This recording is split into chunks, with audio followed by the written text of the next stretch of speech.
గలతీ రాసిన పత్రిక 3వ అధ్యాయము 1 నుంచి 11 వచనాలు ఉదయకాల సమయంలో మనం ధ్యానం చేద్దాం. గలతీ రాసిన పత్రిక 3వ అధ్యాయం 1 నుంచి 11 వచనాలు. ఈ యొక్క 11 వచనాల్లో మొదటి 3 వచనాలు నేను చదువుతాను. వీళ్ళని కంటిన్యూ చేద్దాం. వాళ్ళు అవివేకులైన గలతీయులారా, మిమ్మల్ని ఎవరు భ్రమ పెట్టిను? సిలువ వేయబడిన వాడినట్టుగా యేసుక్రీస్తుని కనులెదుట ప్రదర్శింపబడింది కదా.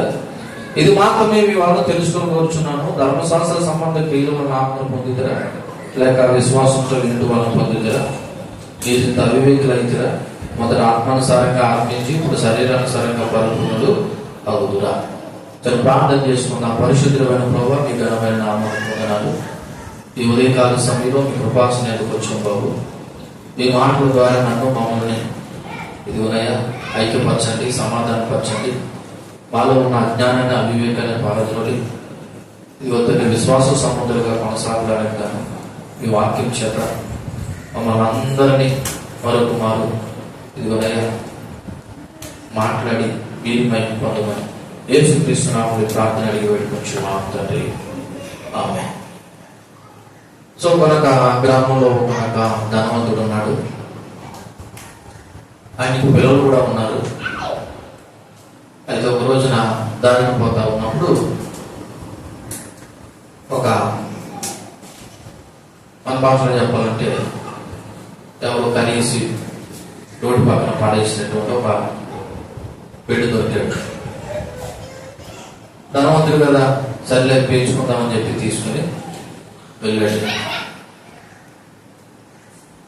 వెళ్ళిన తర్వాత పెద్ద చేశాడు, మంచి చదువు చెప్పించాడు, ఉద్యోగం కూడా వచ్చింది.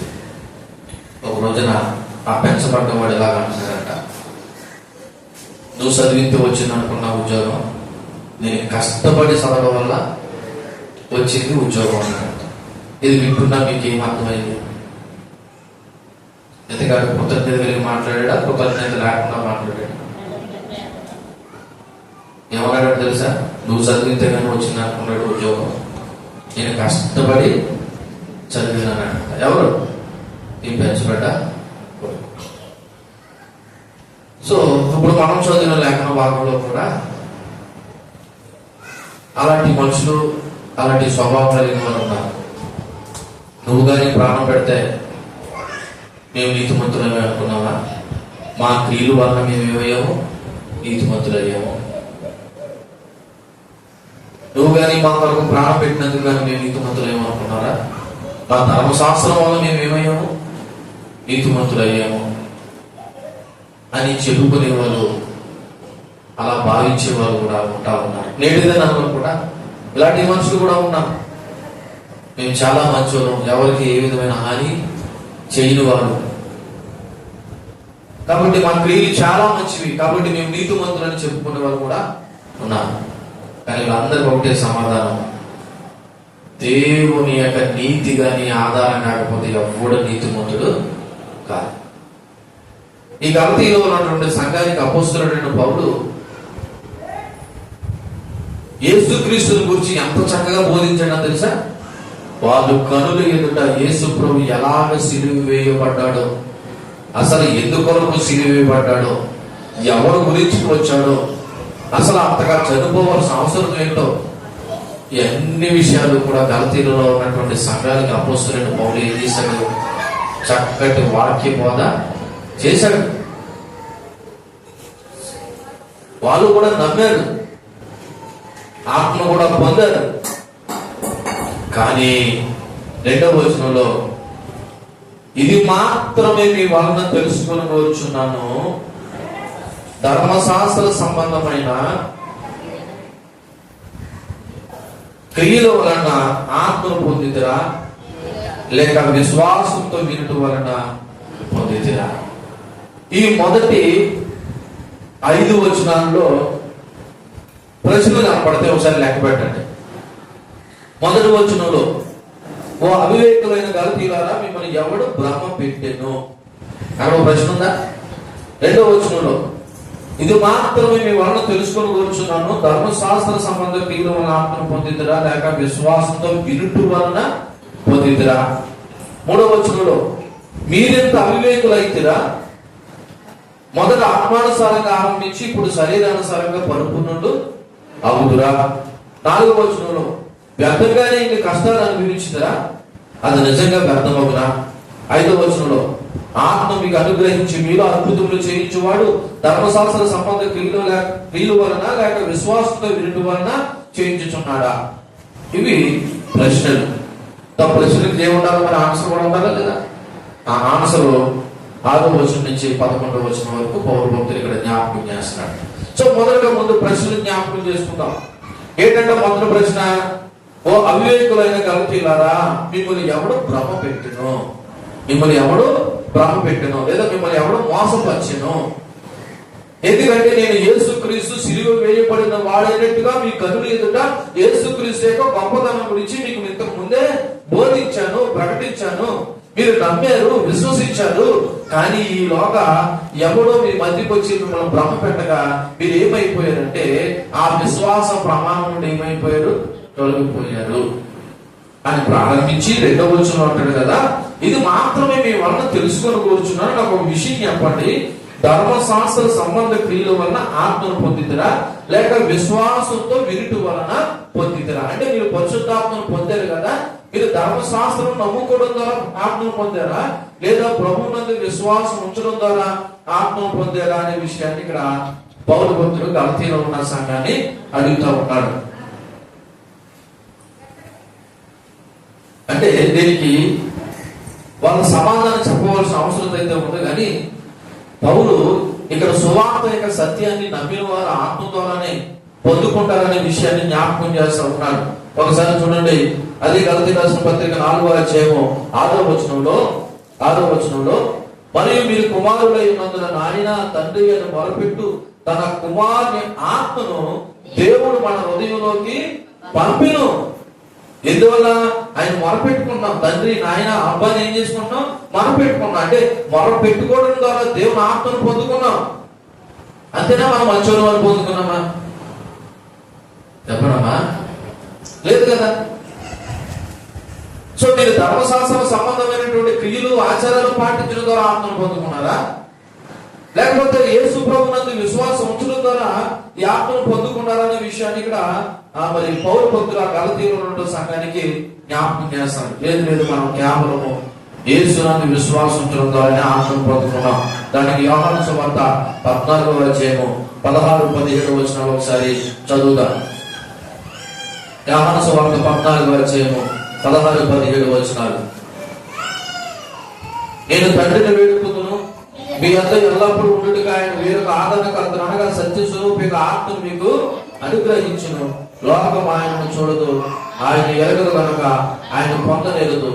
మీరు ఆయనను ఎరుగుదురు, ఆయన మీతో కూడా నివసించును, మీలో ఉండును. సో దేవుడు మనలో ఉంటాడు. ఎందుకంటే మనం దేవుణ్ణి ఎరిగి ఉన్నాం, అంటే నమ్మి ఉన్నాం. అంటే ఇప్పుడు నమ్మడం ద్వారా ఆత్మను కలిగి ఉన్నామా లేదా? మంచి క్రియలు చేస్తాము, మంచి పనులు చేస్తున్నామనా? కాదు కదా. కాబట్టి గలతీలు అనగా గలతీలో ఉన్న సంఘము ఆత్మను ఎలా పొందారో ఒకసారి పరిశీలించుకోమని పౌరు భక్తుడు ఆ సంఘంలో ఉన్న వారికి ఒక సవాలు విసురుతున్నాడు. మీరు కేవలం యేసుక్రీస్తు నమ్ముకోవడం ద్వారానే ఆత్మను పొందుకున్నారు. నిజానికి యూదులని లేదు, గ్రీసు యెహూదులని లేదు, యూదులు అన్యుడని లేదు. దేవుడి దృష్టిలో అందరూ సమానంగా దేవుడు ఇచ్చాడు. కాబట్టి దేవుడు తన ఆత్మను అందరి మీద సమానంగా ఏం చేశాడు, పంపి ఉన్నాడు. ప్రభువుని విశ్వసించడం ద్వారా ఆత్మను పొంది ఉన్నామని ఈ రోజున ఆయన దయచేసిన ఆత్మ ద్వారానే క్రైస్తులు జీవిస్తున్నారనే విషయాన్ని కూడా మనము జ్ఞాపకం చేసుకోవాలి. రేపటి దినాన దేవుడి యొద్ద మన గుర్తింపు మన సామర్థ్యం పైన కాదు. నువ్వు ఎంత మంచోడు, ఎంత నీతిమంతుడు, లేకపోతే ఎన్ని గొప్ప కార్యాలు చేసావు అన్నది కాదు. క్రీస్తుపై విశ్వాసం ఉంచడం ద్వారానే మన సామర్థ్యం ఆధారపడి ఉంది. కాబట్టి నేను మొదలుగా మిమ్మల్ని అడిగే ప్రశ్న ఏంటంటే, ఒకవేళ మీరు ఆత్మను పొంది ఉన్నారా, ఆత్మను కలిగి ఉన్నారా, మీరు ఆత్మను పొంది ఉన్నారా, పొందుకోవడానికి గాను ప్రభువుని మీరు అడుగుతున్నారా? ఎందుకంటే దేవుని ఆత్మ చేత నింపబడిన వారు దేవుడి యొక్క ఆత్మానుసారంగా నడుస్తారు. దేవుని ఆత్మ లేదనుకో, హోలీ స్పిరిట్ లేకుండా డేవిల్ స్పిరిట్ ఉందనుకో, అంటే ఏంటి? పరిశుద్ధాత్మ యొక్క నడిపింపు లేకుండా దురాత్మ నడిపింపు ఉందనుకో, నువ్వు ఎక్కడ తిరుగుతావో, ఏం మాట్లాడతావో, ఎలా తింటావో నీకే తెలియదు. అందుకే మనము పరిశుద్ధాత్మ నాయకత్వం కింద ఉండాలి. ఏ నాయకత్వం? మీకు వేరే ఒక ఆందోళనకర్తను పంపిస్తున్నాడంటే దేవుడు ప్రజెంట్ మనకి ఏ నాయకుడిని పెట్టాడంటే పరిశుద్ధాత్ముడు ఒక నాయకుడి కింద పెట్టాడు. కాబట్టి ఇక్కడ ఉన్న మనం అందరం ఏ నాయకత్వంలో ఉండాలా? పరిశుద్ధాత్మ నాయకత్వంలో ఉండాలి. పరిశుద్ధాత్మ నాయకత్వంలో ఉన్నప్పుడు దేవుని యొక్క మాట ప్రకారం జీవిస్తాం. లేదంటే మన మీద దురాత్మ ఏర్పడి చేసి నువ్వు ఎక్కడ కూర్చుంటావో తెలియదు, ఎక్కడ తిరుగుతావో తెలియదు, ఏం మాట్లాడతావో కూడా తెలియదు, నువ్వు మాట్లాడే మాటకి లెక్క చెప్పాలనే విషయం కూడా తెలియదు. ఎందుకని? నువ్వు ఏ ఆత్మలో ఉన్నావు? దురాత్మ చేత పీడింపబడుతున్నావు. కాబట్టి గలతీలో ఉన్న సంఘానికి పౌర భక్తులు ప్రశ్నిస్తున్నాడు, అసలు మీరు ఆత్మను ఏ విధంగా పొందుకున్నారు చెప్పండి నాకు.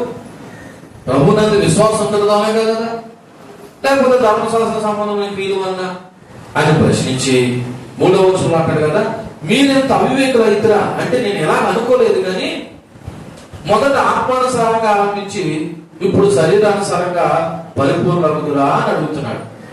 అంటే చూడండి, మొదట అందరూ కూడా శరీరానుసారులే. నువ్వు నేను కూడా అందరూ ఎవరు? శరీరానుసారులమే.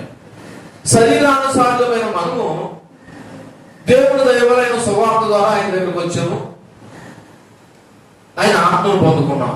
ఇప్పుడు కొనసాగితే చివరి వరకు ఇప్పుడు ఎందులో కొనసాగాలి? ఆత్మలోనే కొనసాగాలి. ఈ గలతీలో ఉన్నటువంటి సంఘస్థులు ప్రభుని తెలుసుకుని ఆత్మను పొందుకుని ఇప్పుడు ఆత్మలో కొనసాగకుండా, ఆత్మలో పరిపూర్ణ కాకుండా ఇప్పుడు ఎలా మారిపోయారంట? శరీరానుసారులుగా మారిపోయారంట. ఎలా మారిపోయారంట? శరీరానుసారులుగా. అంటే ప్రభువును నమ్ముకోక ముందు, ప్రభువుని విశ్వాసించక ముందు ఎలాగైతే బ్రతికారో అలా. అయినా నేను తెలియగలుగుతాను, ఎవడైనాను ఒకడు ఆత్మానుసారంగా ఆరంభించి శరీరానుసారంగా పరిపూర్ణ అవుతారా అని అడుగుతున్నాడు గలతీలో ఉన్న సంఘానికి. అంటే ఈ మాటకి అర్థం ఏంటంటే, నువ్వు శరీరానుసారుడివి, ప్రభువు నమ్ముకున్నావు, ఇప్పుడు నువ్వు పరిపూర్ణ అవ్వాలంటే ఎందులో ఉండాలి? ప్రభువులోనే ఉండాలి. ఎందులో ఉండాలి? ప్రభువులోనే ఉండాలి. నువ్వు ప్రభువులో కాకుండా మరి లోకానుసారంగా వెళ్ళిపోతున్నట్టే నువ్వు ఎప్పటికీ కూడా ఏమవ్వంటే పరిపూర్ణుడు కాలేవు. పరిపూర్ణుడు కాలేవు. నిజానికి నీతి మరియు పవిత్రత మానవ ప్రయత్నం ద్వారా కాదు, విశ్వాసం మరియు ఆత్మ ద్వారా వస్తుందని రోమీయులకు రాసిన పత్రిక 8వ అధ్యాయము 3-4 వచనాలు మనకు తెలియపరుస్తూ ఉన్నాయి. రోమీయులకు రాసిన పత్రిక 8వ అధ్యాయము 3-4 వచనాలు ఏం చెప్తున్నాయంటే, శరీరం అనుసరింపక ఆత్మను అనుసరించి నడుచుకును మన యందు ధర్మశాస్త్ర సంబంధమైన నీతి విధి నెరవేర్చబడవలనని పాప పరిహారం నిమిత్తము దేవుడు తన సొంత కుమారుని పాప శరీరాకారంతో పంపి ఆయన శరీరమందు పాపమునకు శిక్ష విధించును. ఆయనకి శిక్ష ఎందుకంటే మనం ఆత్మానుసారులుగా పరిపూర్ణం కావాలని. కాబట్టి నువ్వు పరిపూర్ణుడు ఎందులో అవుతావంటే ఆత్మానుసారంగా నడుస్తూనే పరిపూర్ణ అవుతావు. మన విషయాన్ని ఆలోచన చేద్దాం. మనం కూడా ఒకప్పుడు అన్య దేవతలను, అన్ని విగ్రహాలను పూజించిన వారమే. లేదు, నువ్వు పూజించకపోయినా మన పితరులు ఆ సాంప్రదాయ సంస్కృతి నుండి వచ్చిన వారే. దేవుని దయ వల్ల ఆయన సువార్త సత్యము ఏదో రూపంలో మన దాకా వచ్చింది. ఈ రోజున క్రైస్తవులుగా పిలువబడుతున్నాం. ఇప్పుడు మన విశ్వాస ప్రమాణం ఏంటంటే యేసుక్రీస్తే. ఎవరండి? యేసుక్రీస్తే. మరి యేసుక్రీస్తు మన విశ్వాస ప్రమాణం అయినప్పుడు ఇప్పుడు మనం ఏ ప్రమాణంలో కొనసాగాలి చెప్పనమ్మా? యేసుక్రీస్తు యొక్క విశ్వాస ప్రమాణంలోనే కదా కొనసాగాలి. కానీ మనం ఏం చేస్తున్నాం? ఏదైనా కథా కార్యక్రమాలు జరిగినప్పుడు ఇందాక చెప్పాను కదా, మనం రెండు ఏం చేస్తున్నాం? మిక్స్ చేస్తున్నాం. అంటే నువ్వు ఆత్మానుసారుడువో తెలియట్లేదు, శరీరానుసారుడువో తెలియట్లేదు. అది నేను కథా కార్యక్రమాల విషయం గురించే మాట్లాడతలేదు. మన మాట తీరు విషయంలో కానీ, మన ప్రవర్తన విషయంలో కానీ, మన విశ్వాసం విషయంలో కానీ అసలు క్రైస్తవువో అన్యులు అర్థం కావట్లేదు. ఈ మనిషిని మాట్లాడుతుంది అంటే ఇప్పుడు చెప్పండి, నువ్వు శరీరానుసారుడు ఆత్మానుసారుడు అర్థం కావట్లేదు. ఎవడైనా ఆత్మానుసారంగా ప్రారంభించి మళ్ళీ దేంతో ముగించాలి? ఆత్మానుసారంగానే ముగించాలి. నువ్వు ఆత్మానుసారంగా ప్రారంభించి శరీరానుసారంగా ఎప్పుడు పరిపూర్ణ అవుతావు? అలా పరిపూర్ణం కాలేదే కదా నువ్వు ఎక్కడికి వచ్చావు? ఆత్మానుసారంగా బ్రతకడానికి వచ్చావు. ఆత్మానుసారుడిగా బ్రతకడానికి వచ్చి నువ్వు మళ్ళా శరీరానుసారంగా బ్రతికితే నువ్వు ఎప్పుడు పరిపూర్ణ అవుతావు?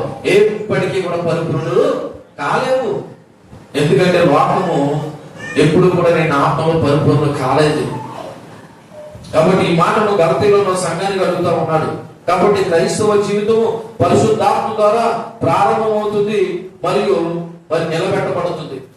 కాబట్టి విశ్వాసం సొంత ప్రయత్నాల మీద ఆధారపడకుండా ప్రభు యొక్క ఆత్మ ద్వారా నడిపించబడాలి.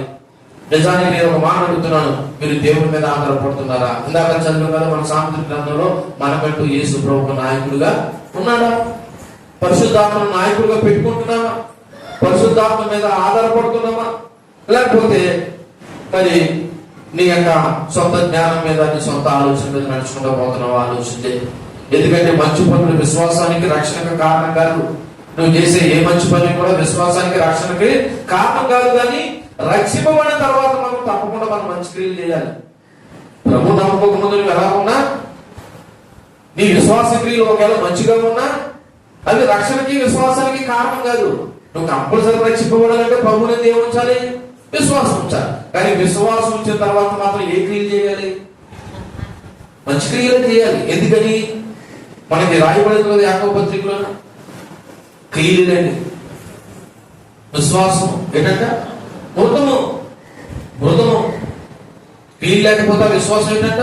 మృతము. మనకు విశ్వాసం ఉంది, కానీ ఇప్పుడు క్రియలు కూడా ఎలా ఉండాలి? ఆత్మానుసార సంబంధమైన క్రియలుగా ఉండాలి, అంటే వాక్యానుసారంగా ఉండాలి.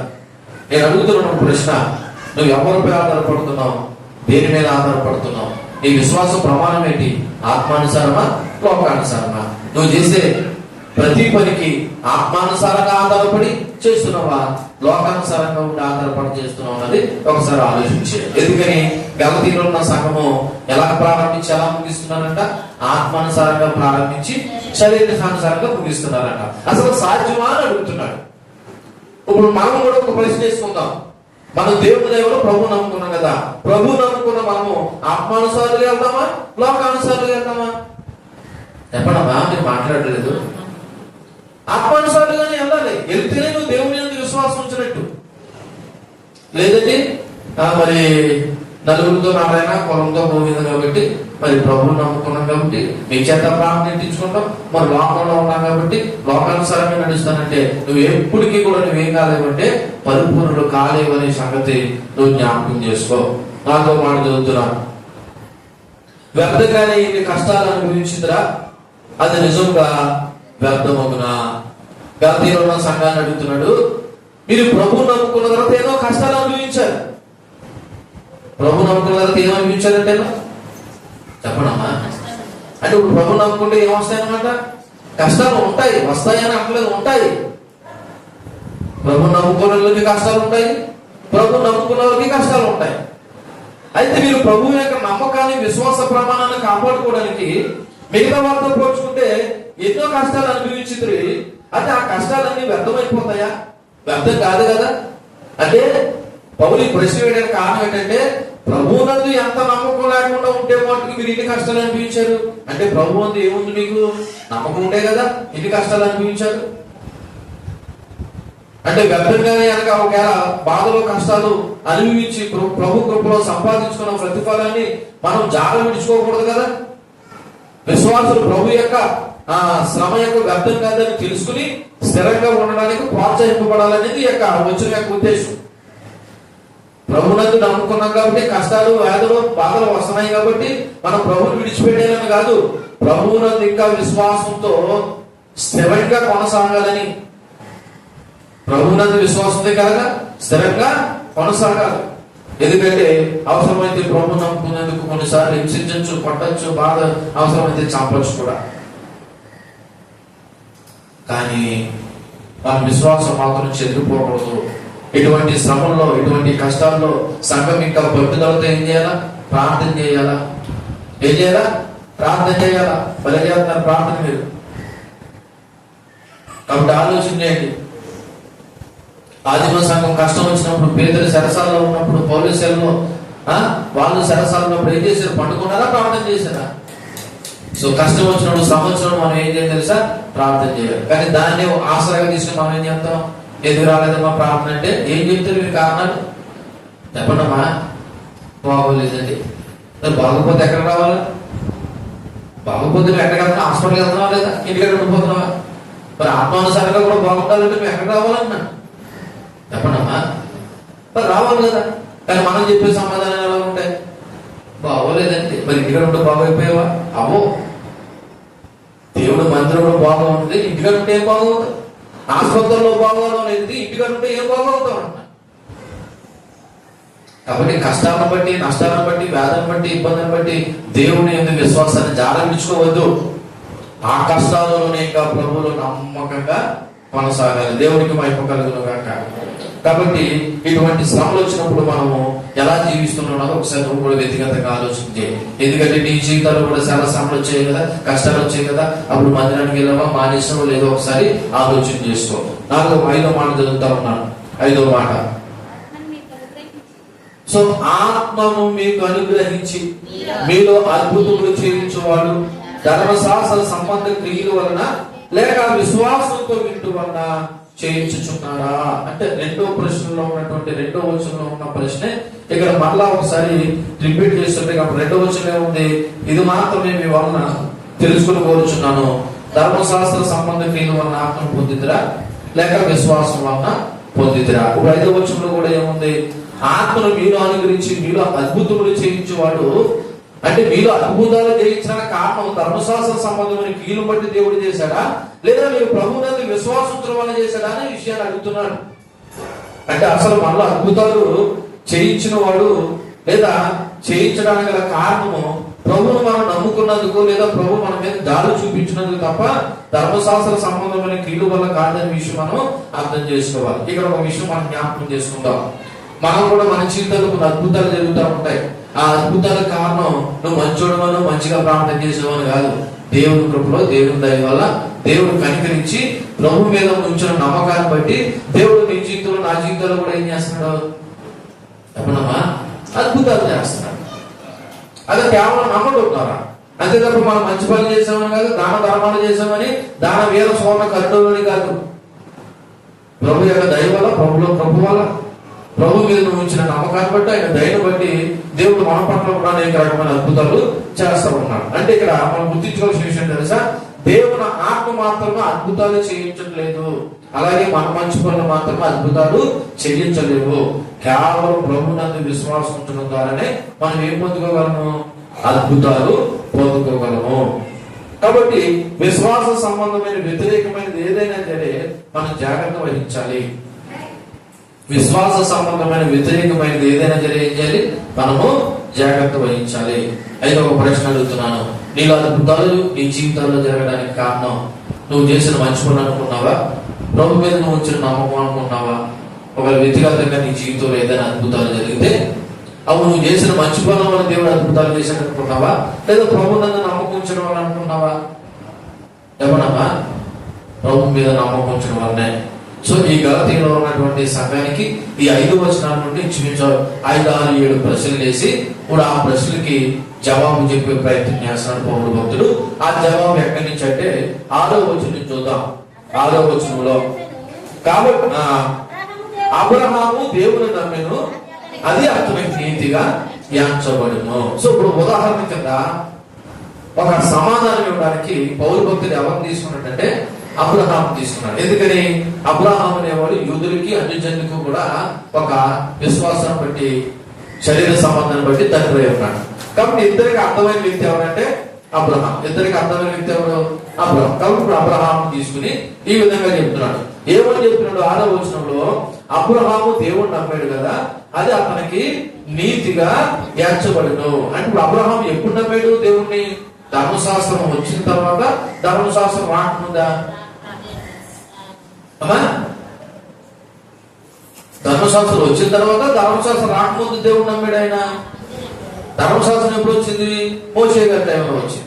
అది కూడా ఐగుప్తు దేశంలో వీళ్ళు 400 సంవత్సరాలు బానిసలుగా ఉన్న తర్వాత వచ్చింది. మరి అబ్రహాము దేవుడిని ఎప్పుడు నమ్మాడు?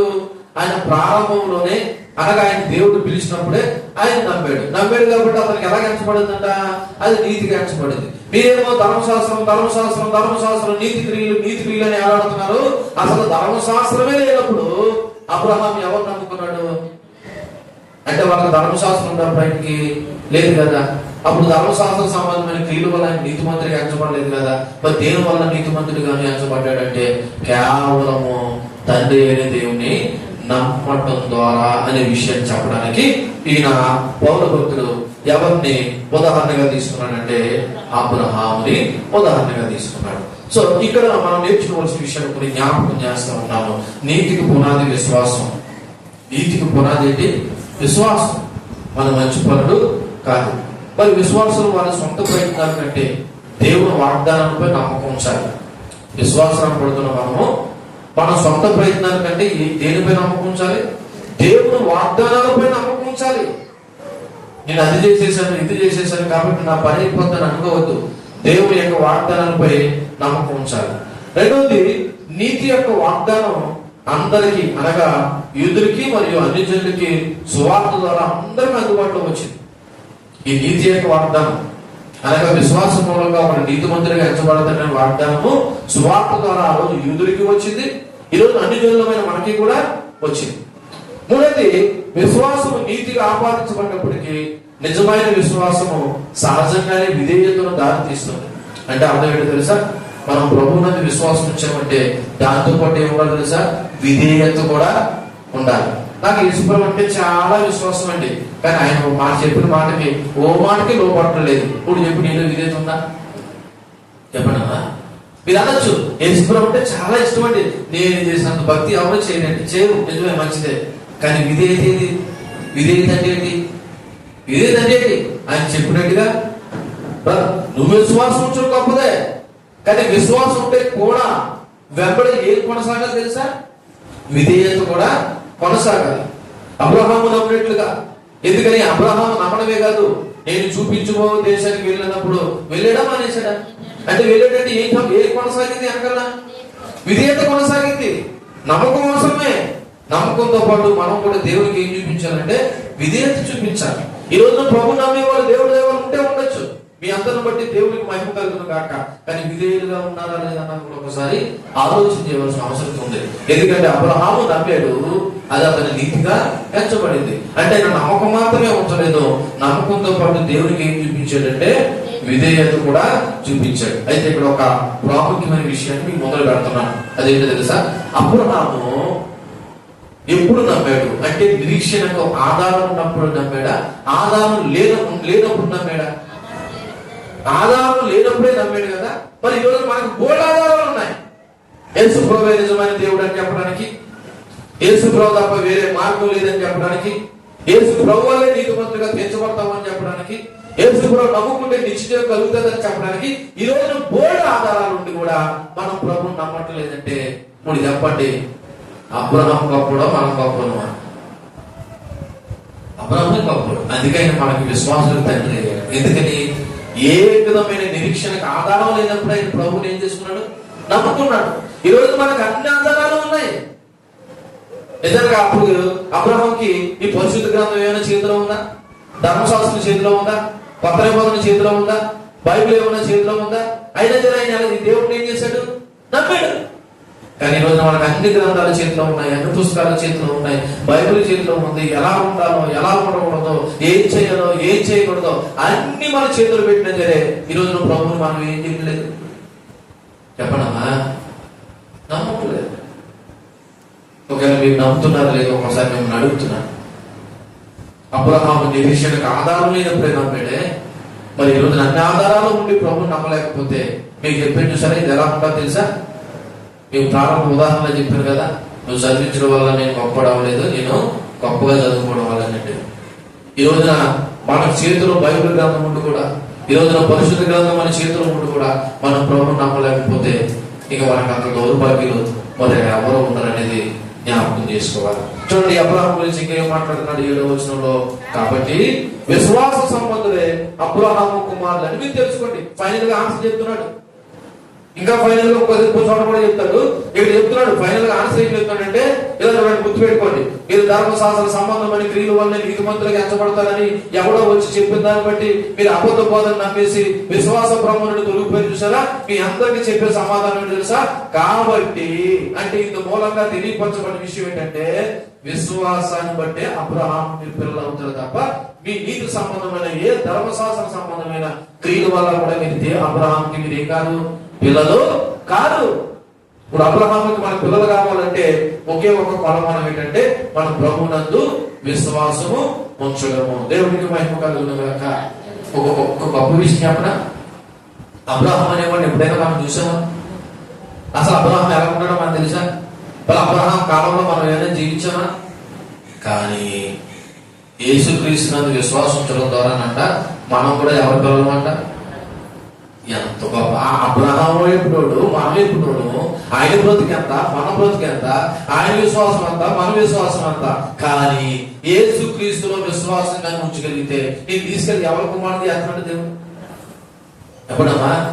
అబ్రహాము పిల్లలుగా ఇస్తున్నాడు. నిజంగా అబ్రహాము పిల్లల కంటే మన దేవుని పిల్లలు. దేని ద్వారా?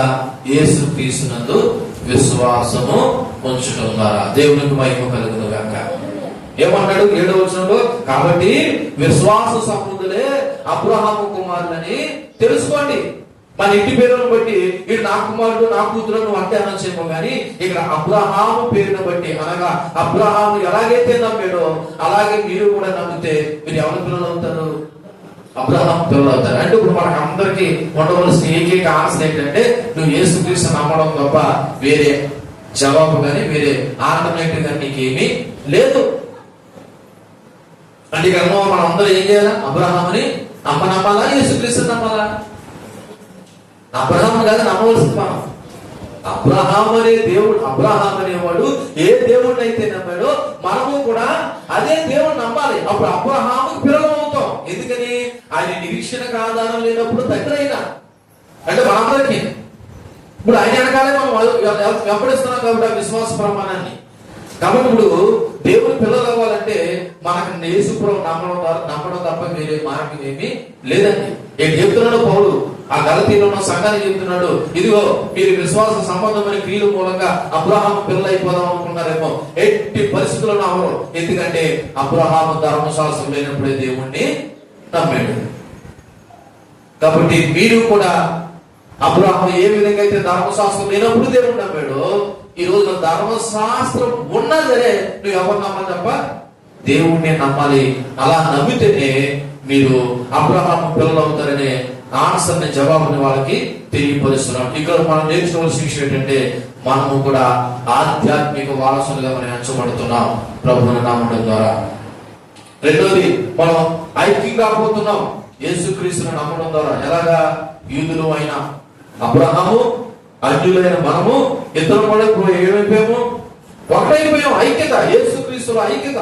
మూడవది, విశ్వాసం ద్వారా జీవించాలి ప్రతిరోజు.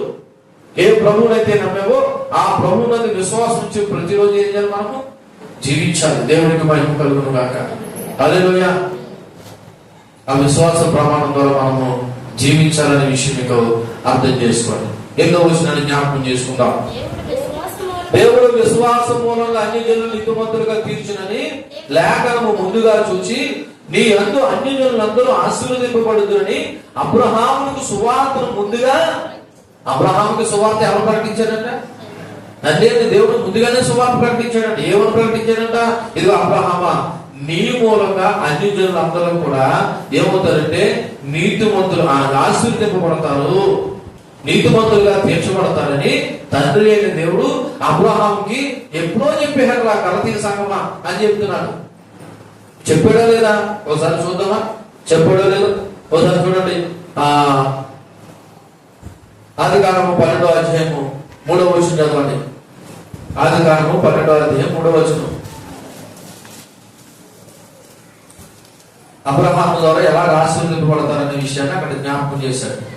3వ వచనంలో, నిన్ను ఆశీర్వదించు వారిని ఆశీర్వదించుదును, నిన్ను దూషించు వారిని శపించుదును, భూమి యొక్క సమస్త వంశములు నీ యందు ఆశీర్వదింపబడని అబ్రహాముతో అనగా అంటూ అబ్రహాము ద్వారా భూమి యొక్క సమస్త జనాలు ఆశీర్వదింపబడతాయి, అనగా అన్ని జనులను వారు ఆశీర్వదింపబడతారు అనేది దేవుడు అబ్రహాముతో చెప్పిన మాట ఎప్పుడు నెరవేరిందంటే యేసుక్రీస్తు ద్వారా నెరవేరింది. దేవునికి మహిమ కలుగును గాక. ఎందుకని యేసుక్రీస్తు శిలువ మరణం పొందిన తర్వాత యూదులతో పాటు అన్యులైన మనల్ని కూడా ఇలా చేశాడు, సమానంగా ఇచ్చి తన ఆత్మను యూదుల మీద కుమ్మరింపజేశాడు, అన్యులైన వారి మీద కూడా ఏం చేశాడు, కుమ్మరింపజేశాడు. అంటే ఇప్పుడు అబ్రహాముకి ఇచ్చిన వాగ్దానము యేసుక్రీస్తు ఏం చేశాడంటే నెరవేర్చి ఈ రోజున దేవుడిచ్చే ఆశీర్వాదానికి వారసులుగా మనల్ని కూడా మార్చేశాడు. దేవునికి మహిమ కలుగును గాక. నిజానికి మనము పరలోకానికి అర్హులము కాదండి. యేసుక్రీస్తు వచ్చి అబ్రహాముకి ఇచ్చిన వాగ్దానాన్ని నెరవేర్చి ఈ రోజున అర్హులుగా మార్చాడు. అది కూడా ఎప్పుడో తెలుసా, నువ్వు యేసుక్రీస్తు నందు విశ్వాసము ఉంచితేనే. యేసుక్రీస్తు నందు విశ్వాసం ఉంచకపోతే ఇప్పుడు మనము ఎంత అబ్రహాం యేసు ప్రభు నమ్ముకున్నాడు, లేదా తండ్రి దేవుడు నమ్ముకున్నాడని అనుకుని మనం అనుకున్న మనలో కూడా నమ్మకం లేకపోతే మనం కూడా దేవుని పిల్లలము కాలేము. కాబట్టి ధర్మశాస్త్రజ్ఞుల ద్వారా కాకుండా విశ్వాసం ద్వారానే అన్ని జనులు కూడా ఆశీర్వదింపబడతారనే ఒక సమర్థన ఇక్కడ కనబడుతూ ఉంది. అంతేకాదు రెండోది సువార్త యొక్క సార్వత్రికత. అంటే ఆనాడు అబ్రహాముకే కాదు సువార్త, ఈరోజు అదే సువార్త దేవుడు మన అందరికీ కూడా తన కృపలో మనకి వినిపింపజేశాడు. దేవునికి మహిమ కలుగును గాక. 9వ వచనం జ్ఞాపకం చేస్తున్నాడు. కాబట్టి మరలా అదే మాట చెప్తున్నాడు, విశ్వాస సంబంధులే విశ్వాసం గల అబ్రహాముతో కూడా ఆశీర్వదింపబడుదురు. చూడండి 7వ వచనానికి 9వ వచనానికి ఉన్న చిన్న పాటకి డిఫరెన్స్, తేడా జ్ఞాపకం చేసుకుంటాం. 7వ వచనంలో ఏముంది, విశ్వాస సంబంధులే అబ్రహాము కుమారుని అని తెలుసుకోండి. ఇప్పుడు 9వ వచనంలో ఏముంది, విశ్వాస సంబంధులే విశ్వాసం గల అబ్రహాముతో కూడా ఆశీర్వాదింపబడతారు. ఆశీర్వాదం. ఇప్పుడు ఎలా చూడండి, మీకు ఈ మాటకు అర్థం చెప్తాను. నా పిల్లలు ఉన్నారు, నా పిల్లలు అన్నప్పుడు వాళ్ళు మా నాన్న అని చెప్పుకోవడంలో గొప్పదనమే. వాళ్ళకి ఏ విధమైన ఆశీర్వాదాలు ఆస్తులు ఇవ్వలేదు అనుకుందాం. ఏ విధమైన ఆశీర్వాదాలు ఆస్తులు ఇవ్వలేదు.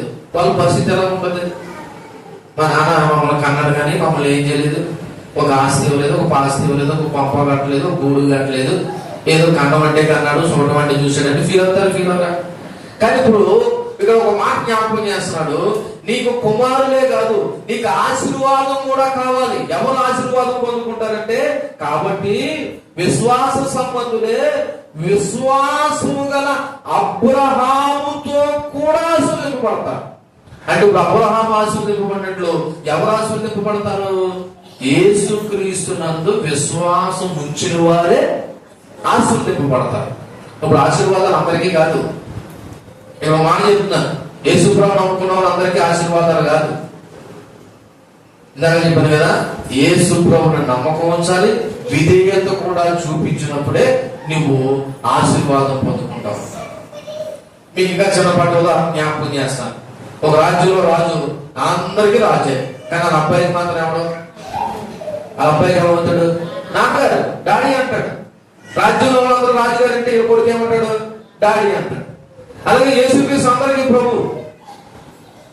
ఆ ప్రభువు నీకు ఏమైపోవాలంటే తండ్రి అవ్వాలి. ఏమవ్వాలి, తండ్రి. ఎలాగవుతాడు, యోహాను సువార్త 1:12 చెప్పబడినట్లు ఆయన నామం ముందు విశ్వాసం ఉంచడం ద్వారానే మనం ఏమవుతాం.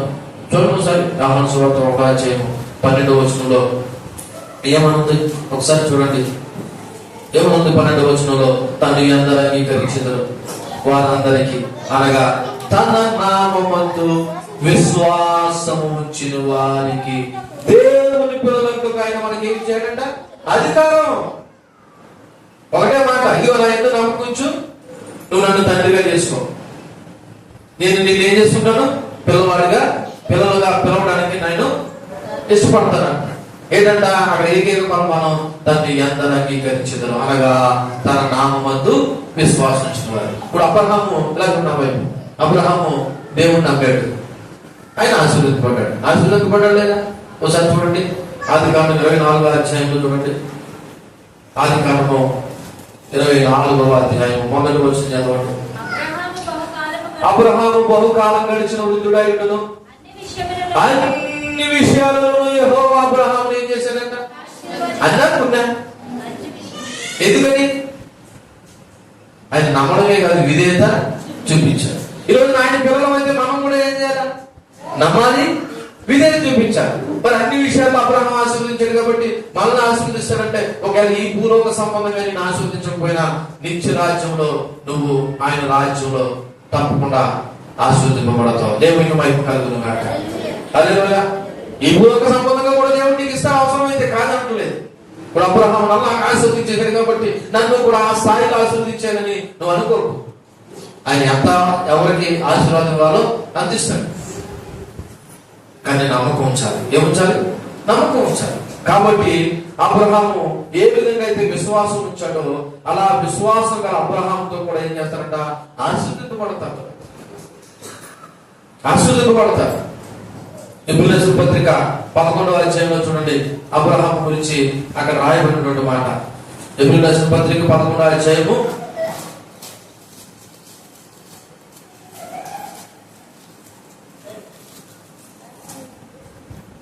చూడండి.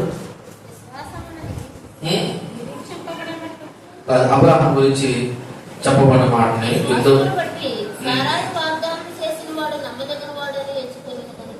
ఎంతో వచ్చిన అబ్రహాము పిలువబడినప్పుడు విశ్వాసం బట్టి ఆ పిలుపుకు లోబడి విధేయత చూపించి తను శాశ్వతంగా పొందలైన ప్రదేశానికి బయలువెళ్ళను మరియు ఎక్కడికి వెళ్ళవలనో అది ఎరుగక బయలు వెళ్ళెను.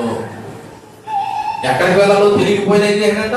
పిలిచిన వాడు నమ్మదగిన వాడని గుడ్డిగా నమ్మనట్టుగా పోయి బయలుదేరాడు. అంటే అలాగే యేసుప్రభువు గుడ్డిగా నమ్మమని కదా నా ఉద్దేశం. విశ్వాసంతోనే నమ్ము, నమ్మకం ఉంచే నమ్ము. దేవునికి మహిమ కలుగును గాక. ప్రభు నీకు అర్థం కావాలి, ప్రభు నీకు అర్థం కావాలి, ప్రభు గొప్పదనం బట్టి నీకు అర్థం కావాలి. ఎందుకని? ఆయనకి ఏ ఆధారమైనప్పుడే నమ్మాడు. ఈరోజు అన్ని ఆధారాలు ప్రభు మన ముందర పెట్టాడు. చదువు, ఆలకించు, విశ్వసించు, నమ్ము.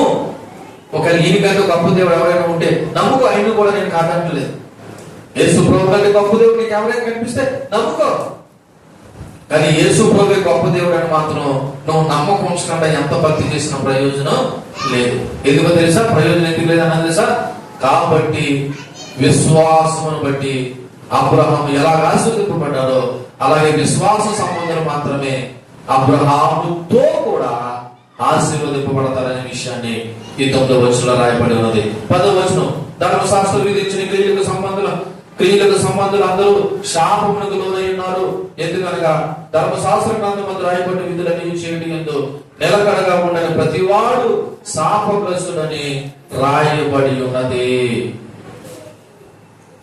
అంటే అన్య క్రైస్తవులు యూదు చట్టాలకు లోబడి ఉండాలి అని పట్టుబడిన యూదులకి ఈ పౌల భక్తుడు ఈ మాటని జ్ఞాపకం చేస్తాడు. అంటే ఎవరైనా అన్ని జనాంగంలో నుండి యేసుక్రీస్తులోకి వస్తే వాళ్ళు యేసుక్రీస్తు నమ్మకంతో పాటు యూద మతాచారాలు కూడా పాటించాలని ఎవరైతే పట్టుబట్టి వీళ్ళకి ఇటువంటి దుర్బోధ చేశారో వాళ్ళ గురించి మాట్లాడుతున్నారు.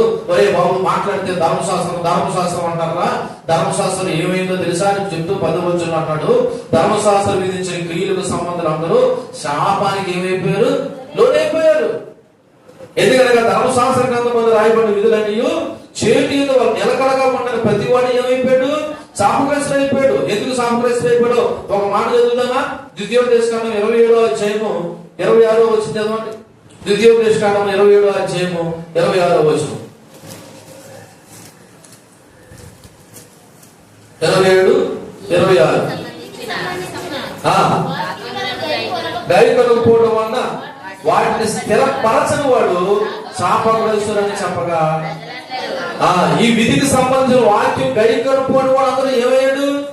శాపగ్రస్తుడు అయ్యాడు. మరొక మాట చూడండి, యాకోబు పత్రిక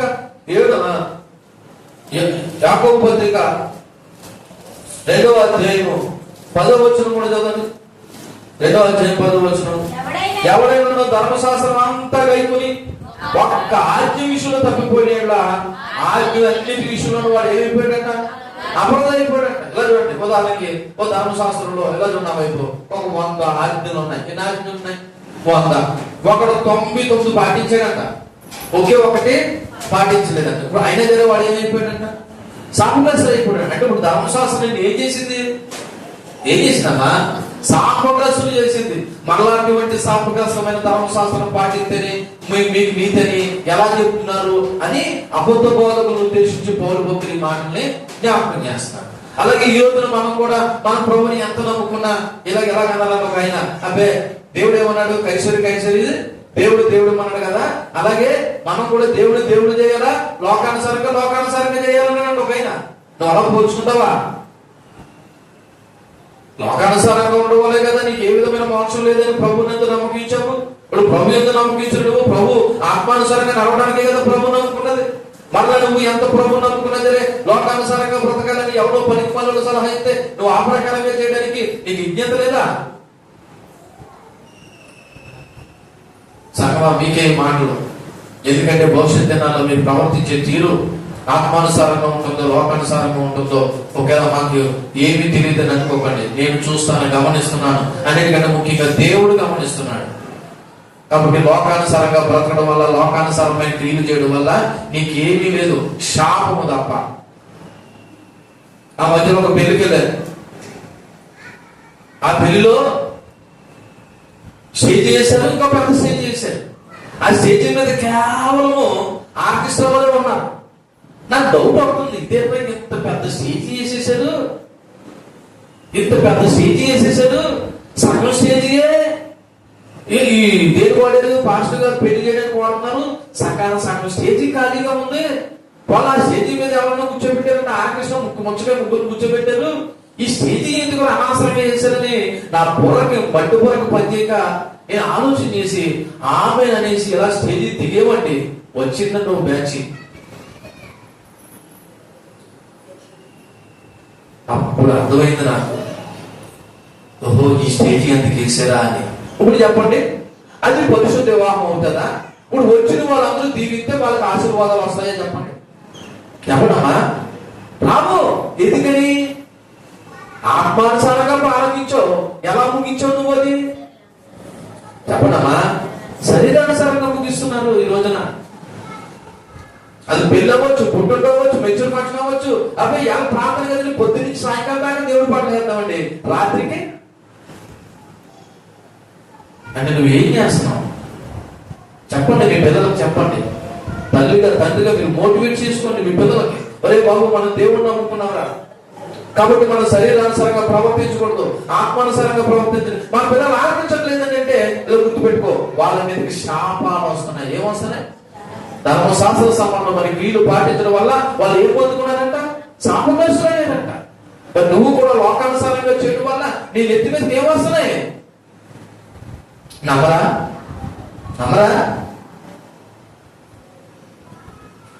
గుర్తుపెట్టుకోండి. కాబట్టి ధర్మశాస్త్రం అనేది నీతికి ఆధారం కాదు.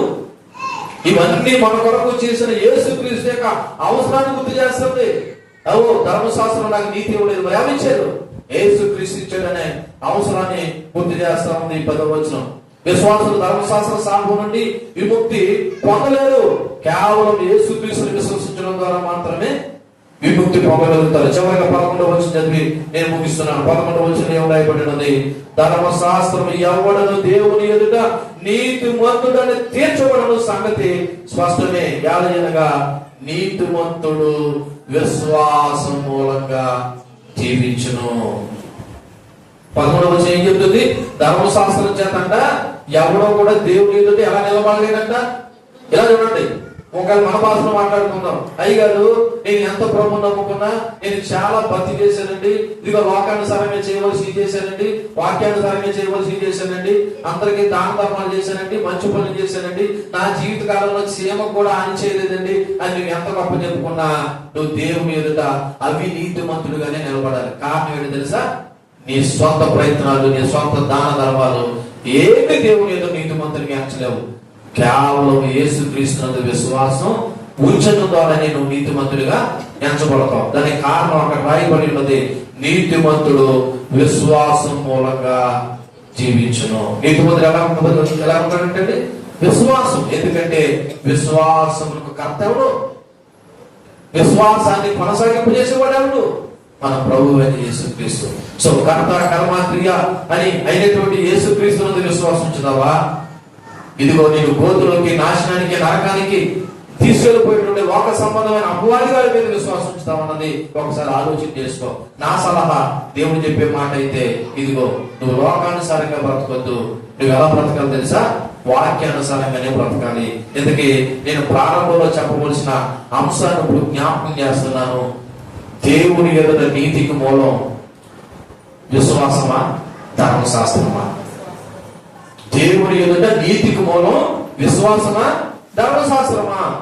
అంటే మన భాషలో చెప్పాలంటే, నువ్వు నిత్య జీవానికి వెళ్ళాలంటే ప్రభువు నందు విశ్వాసం ఉంచితేనే నువ్వు నిత్య జీవానికి వెళ్తావా? లేదు, ప్రభువు నమ్ముకున్నా నేను ఇంకా లోకానుసారంగానే బ్రతుకుతానంటేనే దేవుని ఎదుట జీవిస్తామన్నది ఒకసారి ఆలోచించే. కానీ దేవుని వారికి స్పష్టంగా చెప్తుంది, ఎవరైతే యేసుక్రీస్తు నందు విశ్వాసం ఉంచుతారో వారి నిత్య జీవాన్ని పొందుకుంటారో వాళ్ళే దేవుని ఎదుట నీతిమంతులుగా నిలబడగలుగుతారు. అలా కాకుండా నేను 50-50 అంటే అది ఇది రెండు అంటే నీకు నిత్య నరకమే తప్ప మరొకటి ఏమీ లేదు. కాబట్టి ముగిస్తున్నా. ఈ ప్రారంభం నుండి 11వ వచనంలో పౌలు భక్తులు అంత కఠినమైన మాట మాట్లాడి ఓ అవివేకులైన గలతీయులారని అంత గట్టిగా గద్దించడానికి కారణం తెలుసా? యేసుక్రీస్తును వాళ్ళ ఎదుట సిలువ వేయబడినట్టుగా పౌలు ప్రదర్శించిన వాళ్ళు ఏమైపోయారంట? తొలగిపోయారు. మరి ఇంత వాక్యం గట్టిగా చెప్తున్నా సంగమా, ఓ నిద్రపోతున్నా సంగమా, దేవుని వాక్యాన్ని ఇంత గట్టిగా చెప్తున్నా మీరు ప్రభువుని వెంబడించకపోతే, లోకానుసారంగా బ్రతికితే, ఆనాడు గలతీయులతో మాట్లాడిన మాటే ఈ రోజున మనతోనూ మాట్లాడవలసి వస్తుంది. ఓ అవివేకులైన కలవరికి ఇచ్చిన సాంఘ సభ్యులని చెప్పవలసి వస్తుంది. ఎందుకని యేసుక్రీస్తు యొక్క గొప్పతనాన్ని మీరు తెలియపరచబడి కూడా మీరు ఇంకా లోకానుసారంగా బ్రతికితే ఇది మీకు మంచిది కాదు, క్షేమము కాదు. కాబట్టి ఒక్కసారి ఆలోచించేయండి. ఏంటి ఆలోచన తెలుసా? యేసుక్రీస్తు నమ్మకం ద్వారా నేను నీతిమంతుడిగా తీర్చబడతాను. ఆయనలో నమ్మకం ఉంచకుండా నేను ఎంత బ్రతికినా అది వ్యర్థమనే సత్యాన్ని గ్రహిస్తే దేవుడి మాటని జీవితంలో ఫలవంతం చేస్తాడు. దేవుడి మాట మనలో దీవించి ఫలింపచేయను గాక. ఆమేన్. కళ్ళు మూసుకుందాం, ప్రార్థన చేద్దాం. చెప్పబడిన వాక్యాన్ని బట్టి